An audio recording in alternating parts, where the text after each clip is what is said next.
Hello friends, welcome my H medicine channel. বন্ধুরা, আজকে আমি আবার আপনাদের সামনে একটি টপিকের উপরে ডিসকাস করতে যাচ্ছি, সেটি হচ্ছে এই ওয়াকজুম স্প্রে। আসুন আমরা জানবো যে ওয়াকজুম স্প্রেটি কি, এটির মধ্যে কি কি কন্টেন্ট রয়েছে, এছাড়া এটিকে কখন কোন সমস্ত কন্ডিশনে আপনারা ইউজ করতে পারেন বা ডাক্তারবাবুরা নির্দেশ দিয়ে থাকে।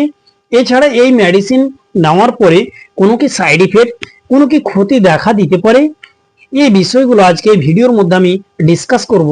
তার আগে আপনাদের কাছে রিকোয়েস্ট, আপনারা চ্যানেলে নতুন হয়ে থাকেন চ্যানেলকে সাবস্ক্রাইব করুন এবং ভিডিওকে লাইক শেয়ার কমেন্ট করতে ভুলবেন না। আসুন আমরা সর্বপ্রথমে জানবো যে এই ওয়াকজুম স্প্রে এর মধ্যে যে কন্টেন্ট রয়েছে সেটি হচ্ছে ওয়াক্সিডাইজেড। এটি নিয়ে গঠিত হয়েছে এই ওয়াকজুম স্প্রে। আসুন এবার আমরা জানবো এটি কি ধরনের মেডিসিন। এটি একটি অ্যান্টিসেপটিক মেডিসিন।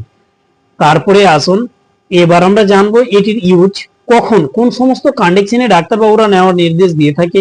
ওই সমস্ত কন্ডিশনে নেওয়ার নির্দেশ দিয়ে থাকে, যেমন কাটা, এক কিংবা ক্ষত, এছাড়া পোড়া কিংবা আলসার। অতি তাড়াতাড়ি এই মেডিসিন কিন্তু এই কাটা, পোড়া কিংবা এই ক্ষত স্থানকে তাড়াতাড়ি ঠিক করে থাকে।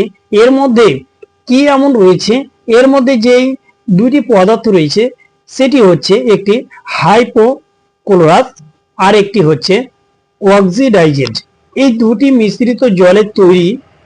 আসুন এবার আমরা জানবো যে মেডিসিনকে আপনি কখন ব্যবহার করবেন।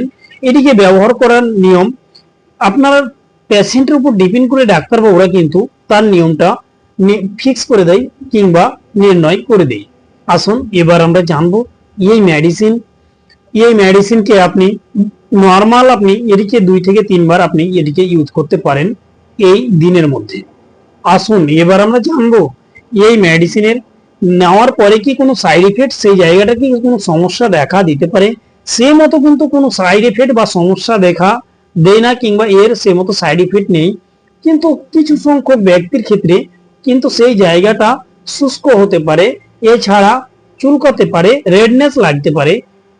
এই ধরনের কিন্তু সাইড ইফেক্ট দেখা দিতে পারে। তাই আপনাদের কাছে রিকোয়েস্ট, আপনারা যে কোনো মেডিসিন ব্যবহার করার পূর্বে অবশ্যই ডাক্তারের সাথে কনসাল্ট করবেন, তারপরে ব্যবহার করবেন।